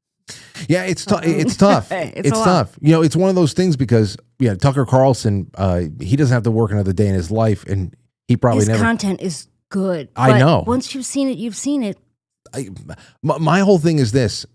Everybody, I understand why people are putting themselves out there like that. Me, I don't really have anything behind a paywall. The main show is always out there, and I prefer it that way because I want as many people watching as possible. But at the same time, it's a media venture that needs to be funded. So I just try to create value elsewhere. But I understand where people are with their Substacks and everything else. It's just what it is. But then again, somebody's Substack for $5.99 a month or whatever the hell it is, it's nothing compared to like where Netflix is. It's like into the 20s. Something like that. And I've got all sorts of, because everybody in my family has to have it. So you gotta have all these, you gotta pay the most for it. Right. So you can watch it from 20 different devices. From 20 different devices, yeah. You wouldn't believe how many devices I have on my Hulu and my Netflix. I think we had to get an additional Hulu account. I don't know. Yeah. The thing that really got me mad was when Photoshop went to subscription. Yeah. The amount, as a graphic artist, the amount of money I spent on those programs, the Adobe Suite, every time it came out, it's in here. $5,000. And then one day, that was crazy. One day it popped up on my mom's old computer because I was resorting to going to old computers using prior versions of Photoshop. And then they just finally broke the news. Like, sorry, you can't use the thing you bought. I know. To do I the was thing riding on that 2008 license until I bought the subscription last year. We got the subscription for Photoshop last year. It's nearly $300 a year. Oh, really? That's it's, what it is it's now. nearly $300. But because Lauren does so much for the show, and that's primarily what she's using it for. We can write it off, but it still sucks. I mean, over here and at home, my word processor, I don't use Microsoft Office is the same thing. Microsoft Office is the same thing. You're paying like $100 a year to use a word processor. So I use Libra. I've been using Libra for years. It's free, and it has everything that Microsoft has, and it opens up doc files, and it's I think it's fine. I use Google Docs. That's a free one. Yeah. But to the point of the thread here, quite a few people are talking about things like the Adobe suites and all that stuff. Yeah. And you can't own software anymore. It's just everything is on lease. That's a great point right there. How about this? Someone brought up physical maps and atlases. Oh, I love maps. I will never get rid of my maps. I have a bunch of road maps in my go bag. Highways, it's a national map book and all that stuff. But Mom, you remember a time where road maps were a very important part of getting someplace you haven't been before? Before, let's say you're going on a road trip. I never looked at a map because I never really went anywhere where I was driving myself anywhere far. No? No. Can you point that microphone towards you, please? Angle it. Yes. Yeah, I never used it. Never? Okay. Did Wow. you ever I never ever took have trips anywhere in a car when I was driving. what about Grandpa probably did. Okay, I was going to ask, what about memories of Grandpa using it? I My still mom have. still does this whole big thing. I took her to Pennsylvania a month ago, and she printed out her. She still uses MapQuest. MapQuest. That's And what I was she- going to say. but She MapQuest. was doing a lot of like, oh well, I don't think they made the right decision. And she was got all these notes, and I'm like, Mom, I'm just going to put the address in the It'll thing on the. update us as we're going. She's editing MapQuest directions in 2025. Yeah, she goes there. She doesn't understand that. No, we're going MapQuest. to use the thing while we're driving. That way, MapQuest was like traffic. Traveling like a pirate. Yeah. You needed someone in the passenger seat that was really guiding, and That's it could it. never be me because it would make me car sick. So God forbid I was the only one you were driving with, but you had to have someone who could read in the car and was going to pay attention and not miss knew the exit. approximately how long was the next thing was. Gonna tell you before. And someone who listened and remembered to the person you asked in the gas station. Do you remember? No. What did they just say? We've definitely done a Was it couple of too hour loud? out of the way things, gotten lost because of maps and stuff Well, like that. yeah, MapQuest, and it was like not really ever updated. And even when the GPS, navigation started to come out, it was like hit or miss. You had to update it manually. Those early Magellans were dangerous. Magellan, Yeah. The early Magellans. They'll drive you right off a cliff. Yeah, Oh, like yeah. and the last minute directions. Exit now. Exit now, and the worst thing you can do is go over a bridge. It got completely confused by Totally, bridges. you'd lose the connection to the It satellite probably, or whatever. it probably thought that you were dead. It still does, though, in New York City when the roads are stacked on top of each other. You're swimming through luck. water. That's how we learned. MapQuest was how we got to learn a lot of New York City, though. When me and Anthony and our Mike and the rest of the guys that we would go out to the city to play gigs and stuff, we were always going in there. And somebody was the MapQuest guy. We printed out 2 copies one for each car. Somebody is the spotter. The Chewbacca. We would call them. They would be the co-pilot. And they have to be the one that's telling us, hey, remember up here, this is where we got lost last time. That's where we a lot of us cut our teeth with driving in the city. To the point, city is a great place to learn about maps because just because you don't really need one because of the numbers on the streets and stuff. That at least uptown, no doubt. Well, yeah, everything everything goes gets to hell absolute, after, yeah, village. Everything absolutely goes to hell. It's all these strange triangles and. I don't have any, and I've never had any reason to go and use the subway, so I don't have any idea how that monstrosity works. Yes. Everything corkscrews. The subway corkscrews around the city makes no fucking sense. It's gotten so disgusting. The things that people do, like there's people having sex on the. I all know the time. when you have to go to, So because I've been to crazy. the Statue of Liberty and all the way down Battery Park. That's the last stop that the subway makes to go all the way down is called Bowling Green. You get off Bowling Green to go to the Statue of Liberty. But you get on the ferry from there. Yeah. It's I would stinky do- down there. Where, Liberty now I'm Island? afraid of the subway. Underground, yeah. The subway, yeah, no. Now I am, Rats but and before whatnot. it was. That I would was take it to go to Canal Street to go to the San Gennaro feast. Now I don't know. I'd be afraid. Get some. when I Gucci would bags. one summer in Gucci particular, I bags. stayed in the city for a while doing choir stuff with my church. But where I was staying in Queens, and we would take the subway into Manhattan, and those were some of the most uncomfortable excursions of my life. Really? Yes. As like 14, 15-year-old from where I'm from, that was the, some real eye-opening stuff. For me Yeah. I at guess that it was age. just an adventure. I loved it. Yeah. I mean, it was just, I loved it. It's still a lot of fun going down there. And I still remember there was a time that I actually I thought it would be fun to live there for a little bit. But I was in that college mindset. I just wanted to be where there was constant action. And also I figured, hey, this would be just move around this, one block. There's another gig. I'm just thinking gigs and and just being where people were. And then I started valuing quiet a lot more, and you're just very, very seldom you can really find that. Trying to get a little bit of distance between you and your neighbor, at least 10 yards. That's not happening. I don't get it. I just don't get city living. Couldn't do it. I understand if you have to be on hand. And then, of course, there's just a lot. It just happens. People get in one place and you can't leave. It's hard. Sometimes it's a lot harder for a lower class person, poor person, to get out of an expensive city than anything else, because a city also starts, I don't know, it gives you all of those safety nets to keep you there, and suddenly you find yourself in a generational trap when you probably would be better off somewhere else. I don't know. It's not a very serious city these days for a number of reasons. Right. City life is the way it is, whether it's in New York or if it's in Europe or whatever the hell else, but it's not a serious administration for a while. Yesterday's thing where they were showing everybody in the middle of Times Square praying. Oh, yeah, that's a bit much. Oh, no. That's a lot of people. There's a lot of them. That's a big flex right there. Yeah. Doesn't have to happen.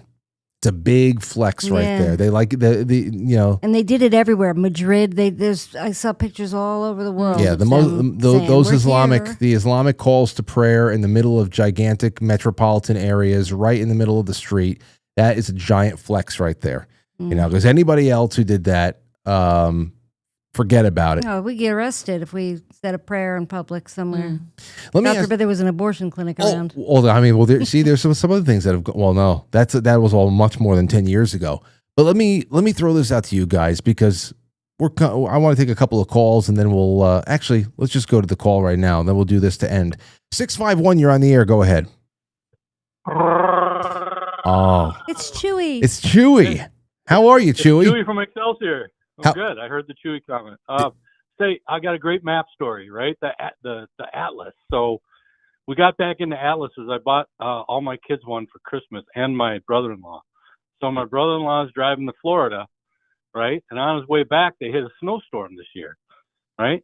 And so he couldn't handle staying in Florida anymore, so he decided to go and beat the storm and drive through it. So he got into this grove of pecan trees, which hang over the road. So he didn't have a cell signal, right? And he didn't know where he was going. He's lost. But guess what? He had the atlas that I bought for him in his car, and it helped him figure out where to go. Yay, that's great. Save the day. Atlas. Everybody get an atlas, because I hate awesome. Google Maps, because they don't know where you're going. And when you look at the map, oh, okay, I go this way or that way. So anyways. Yeah. That's my See, and there's the other thing. I would love to actually put the map to use one day. Like, I would love to say, Lauren, we are going to this place. We're going to use this map, and we're going to put it to the test. And let's just learn, because it's more than just looking at the roads, plotting. Okay, I can see where you're going.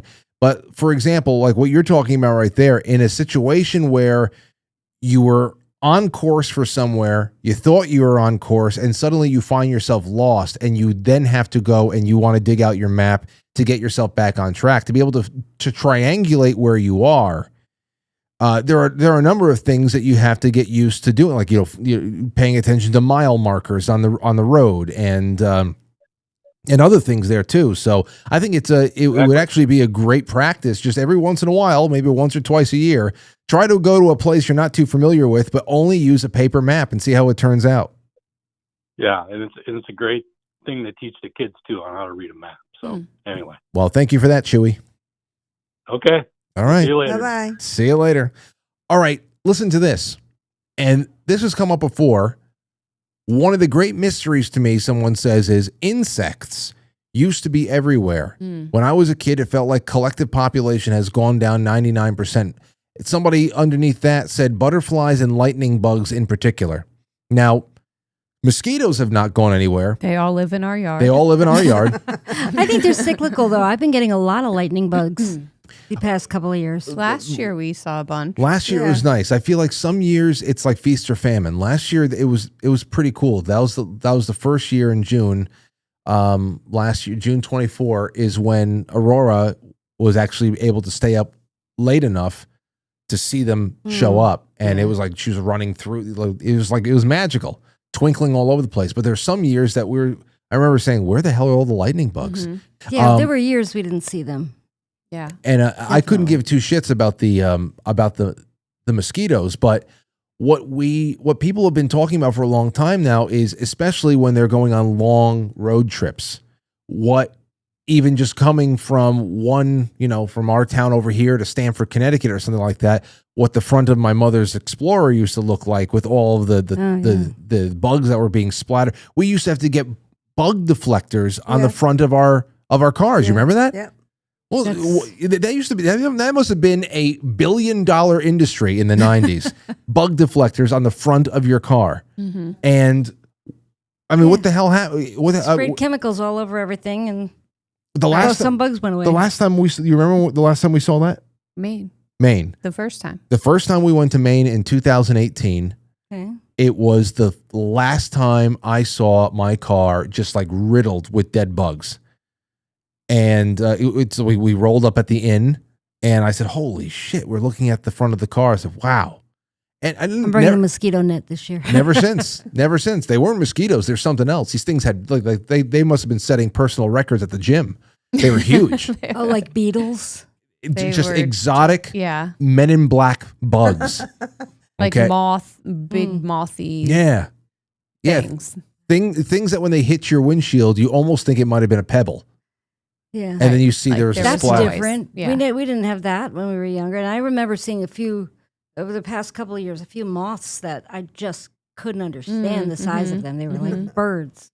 Yeah. Let me see. Let me go into the chat room. DJ Swish Houston said nightclubs have gone away. No bugs means no birds. Interesting. Not as many bats either, says Willie. Willie's in Connecticut.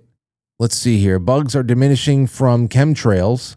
It's probably a lot. I mean, you just think about the nature of pesticides in everything. In everything. There's chemicals in everything, yeah. Not just pesticides. We got gay frogs. Come on. The frogs are gay? Jeez Louise, what are we going to do? That's one thing I love. I know in Connecticut, in certain places, I guess, peepers, the frogs that make the noise. You ever have that? There's always like a certain corner, and they're always really loud and making crazy noises. There's a few different kinds too. I love those noises. Yeah. They haven't gone away. Not for me anyway. AK in the chat room at 8:30. I don't know what we were checking at, what we were talking about at 8:13 p.m. But AK told Sheri and she said, "Tell Sheri and Lauren to use Canva instead. It's way better. Canva instead of Photoshop. Oh, okay. There you have it. Free? Yeah, Krista has mentioned the same thing. Some parts of it are free, some are not. So it's another Very subscription. rarely do I make anything these days that I can't do in a free thing. Right. Yeah.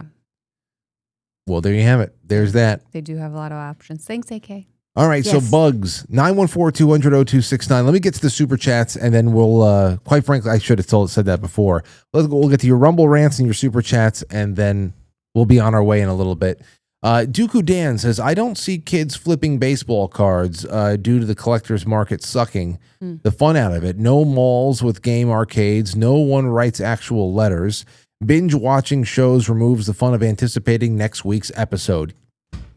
Those are all good ones. Dooku Dan is a great contributor to, quite frankly, book club. Oh, yeah. And I got to say, with the social media imprint, with the regular listenership that we have across the board, I really hope that for the rest of the year, we see a massive uptick of people who just read a couple of books with us every year, because that's another thing that is just, we are embarrassing ourselves. We're not, we used to be a nation of readers, which is why we kicked everybody's ass and everything. Yeah. And, but baseball cards, I mean, don't collect anything anymore. I mean, as far as being doing what I do with storage lockers and stuff, I'm always left with those Yadro, I think they're called, those figurines, those fancy figurines, and all the stuff people used to collect. You can't give it away anymore. Whatever baseball cards I had as a kid, I still have them. Oh yeah, I still have them. There's a couple of decent ones in there, but I don't think anything that people would kill for. But still, it was just more so It was awesome. Again, it was one of those things where a baseball card was a very intimate piece of media. It was print media, it was sports related, and it's something that it goes into a personal collection. You know, we just didn't have, you can follow all these people on their Instagrams now. You can follow all these athletes on their Instagram. You not only know their stats because the statistics are ridiculous. There's too many stats to put on a card. There's too much statistics these days, but you know what they're eating. Yeah. And it's, I know. it's just not, I think that that's a lot of it there too. Malls with no game arcades. Well, there's no malls. I mean, there's less and less malls. I know that's Norwalk just had a new mall open up, but game arcades. What do you need an arcade for? When you have, I mean, most people are playing games on their phones. We still have consoles, but then you have Steam. I love game arcades.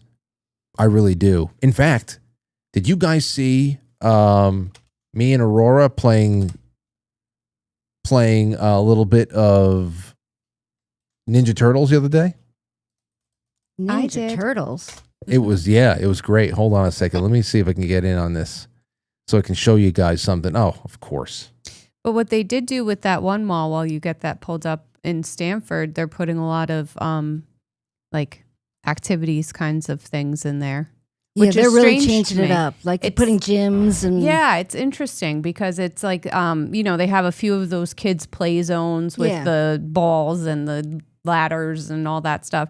But then there was this one place that we went by that was called the Lounge. And the idea was it was like set up like living rooms that as adults you could go and hang out there with your friends and like watch something all together. Like I guess that's interesting. A night out, but still hanging out, watching Netflix. I don't know what you do in there. I didn't go that's in, what I but noticed was happening in the Stanford Mall too. That's what I'm talking about. Oh, I thought you were talking about Norwalk. No.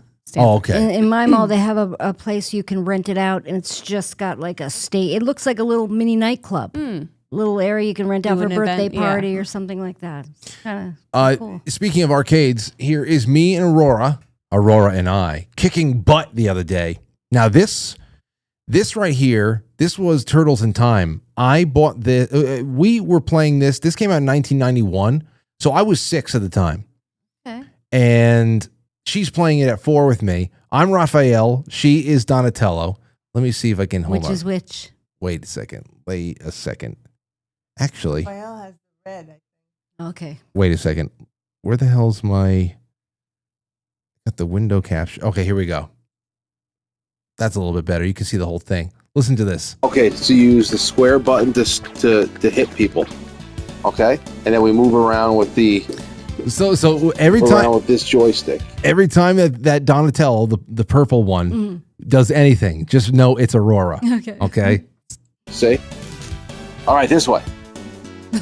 Oh, this way. Get him. Hit him. Keep moving. Get in front of them and hit square button.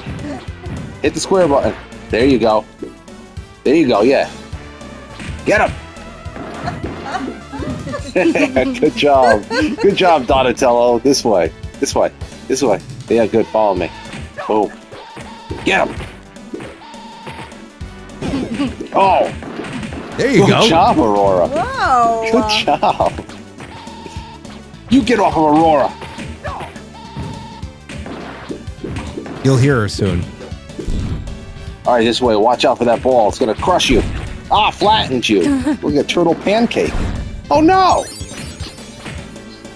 Oh, the pancake. Turtle pancake. Get that pizza. Get that pizza. Okay. Okay. You Good hear her? job. Okay. Get you. I'll get you guys. Just for my dad. Just for my dad. Watch out. You're being turtle pancake again. This way. Here. Come this way. Anyway, this is Look, that was a little time on the couch we had the other day, and we streamed that live on Twitch. It was a lot of fun.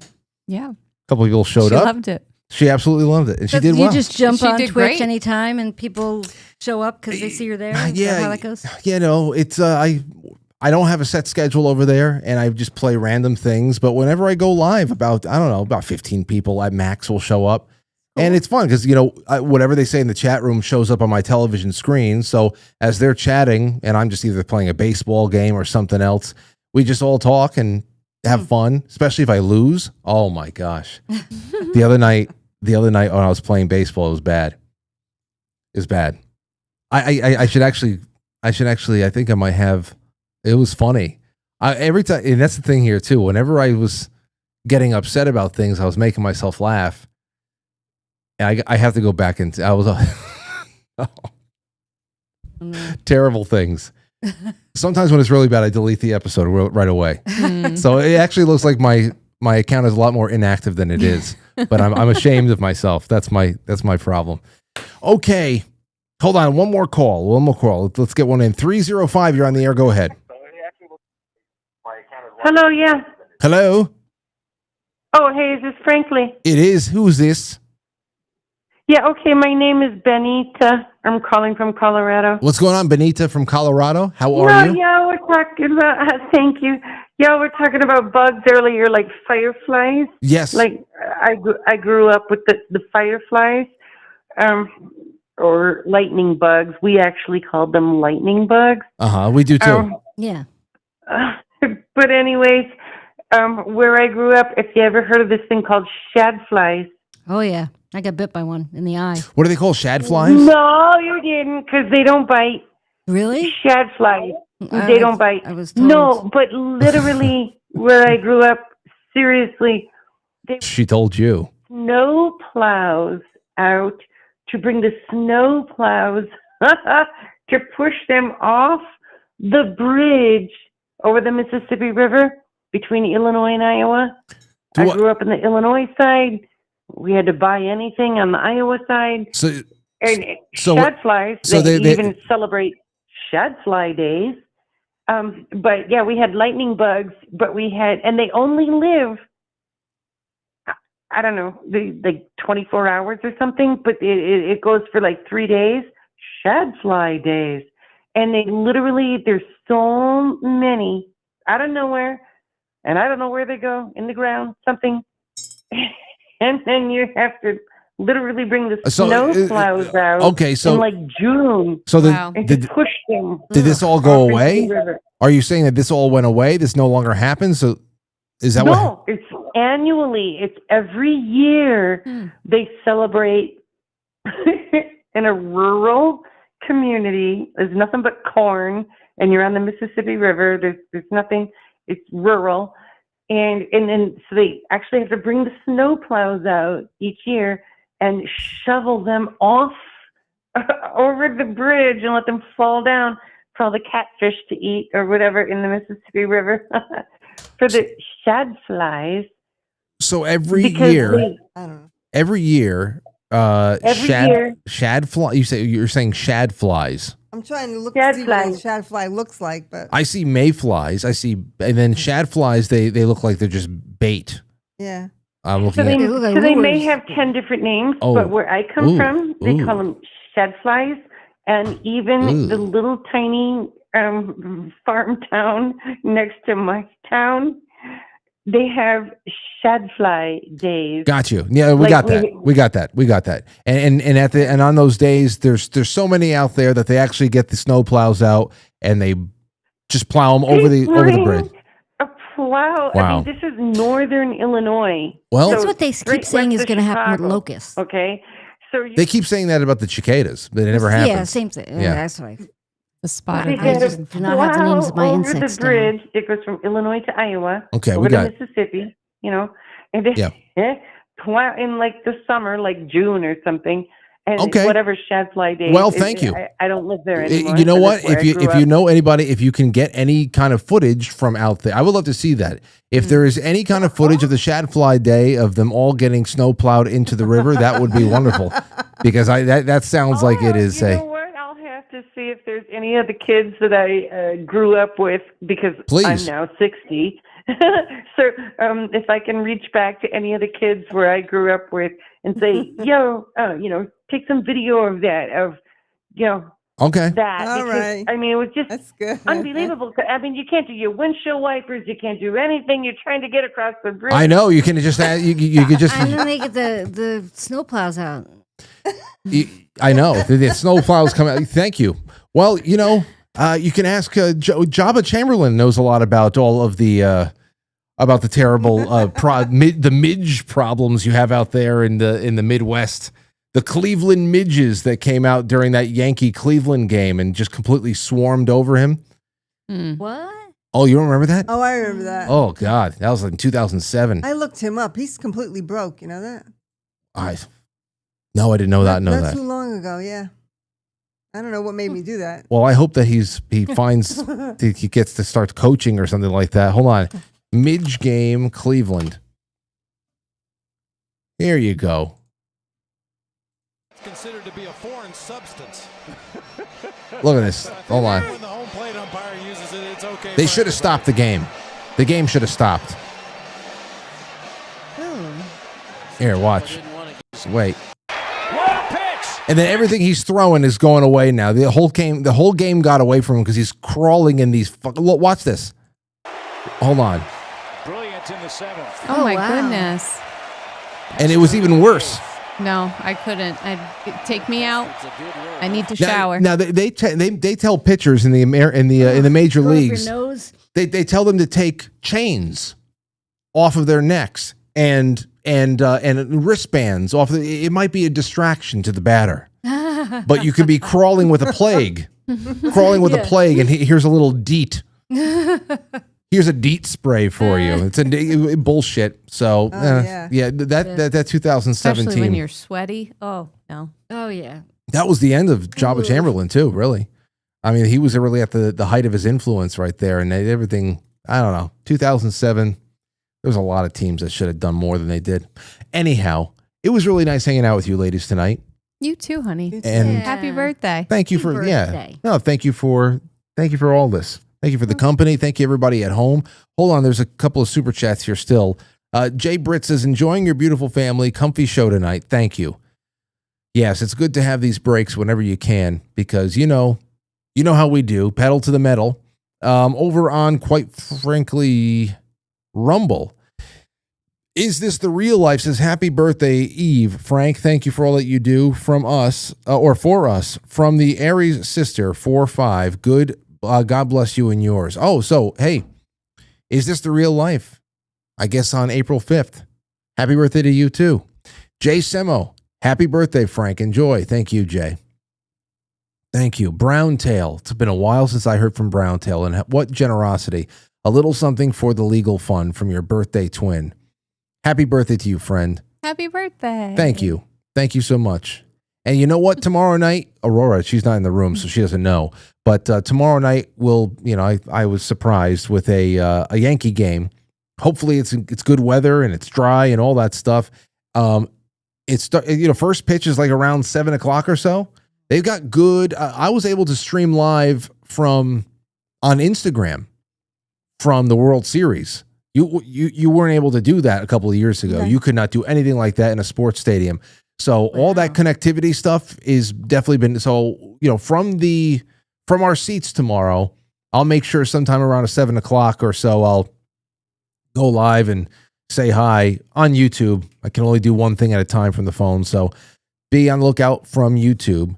Grandma Grateful says common sense has disappeared. Yeah, there's a lot more of that.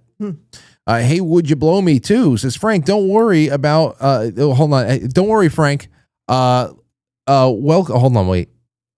Let's see here, Frank. Oh, hold on. I switched two things up. Frank, don't worry. After I marry your mom, I won't force you to change your last name. You're very kind. Thank you, Haywood. Gypsy Princess 75 says, welcome to the fabulous 40s, Frank. Thanks. Thanks. I'll see you tomorrow. We'll see what happens. Like I said, I might wake up tomorrow. Everything changes. Be on the lookout. Be on the lookout for my. Please go to my Instagram. Be on the lookout for my Instagram. However, I wake up tomorrow, I'm going to post to Instagram. So go to the Quite Frankly Instagram. All the links are in the description below. Make sure you're subscribed over there. I want to get to 10,000 subscribers. We only like 50 away on that Instagram. Get me to 10,000 subscribers on Instagram, and Thank you. Happiest birthday from Katie in Texas. Happiest birthday, Katie. Frank. Yeah, Katie hung out with you, no, when she came up? Stayed with me, yeah. Yeah. We had a good time. Welcome to a wonderful decade. Hi, Lauren and Sheri and Miss Aurora. Well, Aurora's in the other room. Hey. But hello. There you go. And Kate Sky D says, oh, and of course, Mom. So there you have it. So that's great. Over on quitefrankly.tv, powered by Pilled. Here's the last rounds that we have before we're off for the night. And that is Safety Net. Says April Fooling, not I love you all a lot. One love, Lynn. Sean Joe says the bugs you had to clean off your windshield have disappeared. Yes. They're gone. Oh, and he probably said this earlier in the show. By the way, this is backlogged right now. But that exactly. I mean, did anybody else remember putting the first bug shields were kind of crude. I remember my mother's. Yeah, I had one on the truck. It was just a flat one, and then they started making more contoured aerodynamic ones that kind of hug the top of your hood, but don't need any of it anymore. Sean Joe, the bugs are gone. Homegoy says on terrestrial television, satellite TV is almost gone. And happy birthday, Frank. Yes, yep. Yeah, satellite. I mean, I never had satellite, but still. Homegoy again says GIMP may be free replacement for Photoshop. GIMP. Rival 696 says the kids collect shoes. The kids collect shoes. Bunch of sneakerheads. Okay, there's another one. When was the last time you saw a pair of sneakers on a telephone line? Oh, not. Yeah, it's been a while. I've seen in the boots. city, maybe. I've seen boots. Recently? Yeah. I have not seen a pair of sneakers on a telephone line in a long time. Next time I see it, I'll take a picture. Yeah. I don't understand the whole sneaker thing. You know, you got an old pair of sneakers, you just want to leave your mark, and it's hard to get down. Yeah, but I don't understand why people collect them. Oh, I mean, what are they? Are they really doing such crazy different things to your feet that you need that many of them? I don't know. I don't know. See, I am impulsive with things like books and hats. Well, a lot more impulsive with hats in the past. But you know, hats you can stack them easily. You wear one for different days, whatever. You put them in rotation. A lot easier to store than shoes. You need like a special walk-in closet for shoes. You got to build cubbies for them. I don't know how you do it. There are so many storage lockers with shoes in them, and they go for a lot of money. Everybody stores them off site, and then they forget to pay their bills. But do you do the no look auctions where you don't know what's inside of them and you just say, I want it? What's the ones where I go in person, but you always get a little glimpse of it. You know, they open the door and you can look and see what's from where you're standing. You just can't go in. And what's the craziest thing that you found over the years? The most valuable thing you found? Because people are always looking. There's been a lot of gold. A lot of gold. Everybody's got gold somewhere. Okay. You know, so there's always like one score from every locker. Someone hides a big ring in a drawer or something like that. That's fun. But never like a Picasso or a rare edition of the Declaration of Independence. That's my dream is to get I want like collectible guitars or something like that. That would be awesome. Like everybody in my family. I think about that. I just know that I would get a bunch of moth-eaten sweaters, and then I'd just be throwing it out. Bad lockers. You're just cleaning out the lockers now. One locker I had to abandon because it smelled like mothballs. Yeah, yeah. See, I'm talking about. It's almost like when we leave a diner or something like that, and we have leftovers that we know we're not going to eat, but we're too embarrassed to tell them to throw it away. So just like yeah. So under my breath, I'll be like yeah, we're going to take this home. And then under my breath, I'll say, and we'll just throw it out there. and that's what it would be like with all these auction lockers. Yeah. Let's see. Rival, thank you so much. Delona says, shad flies are mayflies. That's what I had seen. When I typed shad flies in, it was just all fishing equipment. Yeah.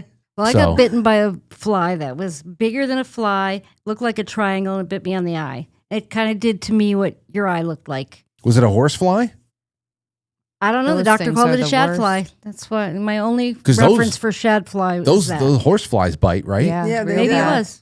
What's a horse fly look like? They're It's just big. The big fat black one. Yeah. Oh, like Usually the at the ones that beach. land on Hillary Clinton kind of thing. The horse flies, I think they're like twice the size of a normal black fly. Yeah. I think so. Yes. Maybe that's what it was. You never know. They're definitely in fair supply around here. Nat Hendy says, happy birthday, Frank. Wishing you a fabulous 40th. It's all downhill from here. Much love to the ladies. Thank you. Thank you. Delona says, happy early birthday. Thank you so much. See, that's the women are always encouraging and the guys give you a good ribbing. That's what we do. And out of experience, the next 20 years at least is going to be It's your great. prime. That's Yeah. everything. Your 40s and 50s. Well, we'll see. Got a lot of 60s, plans. I hit a couple of bumps. In the 60s, you hit a couple of bumps? Couple of bumps. Yeah. Well, and then Delona just sent an EMP.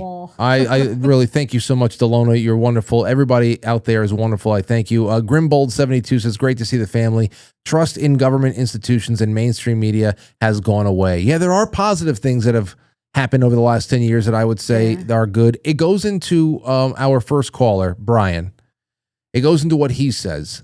You know, there's a lot there. You can say, well, it's one thing that the stranglehold on information has been broken. It's not so centralized. At the same time, it does open up a gigantic cacophony of confusion. Yeah. It does. So what would you rather do? Be in a mollified state of just absolute blue pill fog haze bullshit zombie land where everybody just agrees that the news has the best interest in mind for you and all that? Or do you want to be in this circular firing squad that we're in right now that is new media? I'd rather be in the circular firing squad, to be honest. It's not necessarily stress-free, but what the hell is going to be? Jay Britt says, deer fly or buck flies bite. Okay. So depending on what was big where you were, that's what we have. All right, guys. You guys have been wonderful. Thank you so much. Neo says, happy birthday, Frank, and Nat Hendy also. Nat Hendy also a girl. Oh. Okay, so we had one girl giving me a ribbing right now. Okay, thank you. Neo, Neo I used to think was a guy for years. And then she was in Foxhole Squares with me the other night. I said, wait, what? Neo? You're a girl? Sorry. Is Poopy Butthole around? Yeah, he's around. He watches everything like after the fact. He's always messaging me on Twitter with feedback about certain topics that we talk about. I'm always telling him to call in. One of these nights, he's just got to come into the studio again. What about the guy that used to rap all the time? Legacy Rant. Is he on? He's out. I mean, he's in contact with the show, but it's just not the way it was in 2017. You know, that's 10 years ago. So I understand people fall into different routines, but we're still friends. Yeah. I'd love to get a legacy rant, an old fashioned legacy rant on the air again. That'd be wonderful. I'd love to get I want to get a big report on Albert's family. I want to talk to them. Well, and I'd love to tell his story one day, or have them tell his story one day, because it's crazy. More people should know it. Do you have contact with Lisa? Because I do. No, you'll have to give that to me. That'd be Okay. good. All right. Well, there you have it. Well, we'll see. We'll see what happens there. And Amethyst Cat, thank you. Says, happy birthday, Frank. Much love to the Quite Frankly ladies. Yes, to all of you. Thank you. Have yourself a wonderful night. Mom, Sherry, my lovely wife, Lauren. Thank you guys so much for being here. It's a wonderful birthday. Thank you. Thank you for being here. Happy birthday. Thank you. And thanks again, Mom. Again, Yeah. a bigger thank you Thanks, for Mimi. Mom. Oh, my pleasure. For just going through it. Just For doing 48 it all. hours with that head. 48 hours led to 40 years of just growth. I kept growing. Yep. Imagine that. Everything that's going on with me right now started in your belly. I know. I haven't stopped growing since. No. Amazing. Yeah, no, it is. All right, guys. Until Friday, until Thursday night, that'll be the first, the next full episode. Tomorrow, I don't know. I'll pop up somewhere, but you know the deal. Thanks. Have a good night. I'll catch you on the flip side.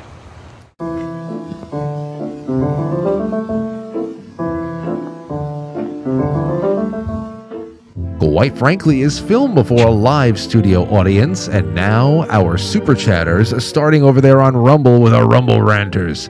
Thank you so much, Grimbold, and to Katie from Texas, and to also Jay Semo, Gypsy Princess 75, Hey Would You Blow Me, Is This the Real Life? And Brown Tail. Thank you so much. Thank you to Jay Britz and Dooku Dan. Jay Britz again. You all have been wonderful to me. Have a wonderful evening, and I will see you later. Oh, subscribe on the Instagram. Watch the show. The After Hours is about to begin in a little bit. Brought to you and engineered by John Carroll. Get to quitefrankly.tv and settle in for the night. All right? Talk to you soon.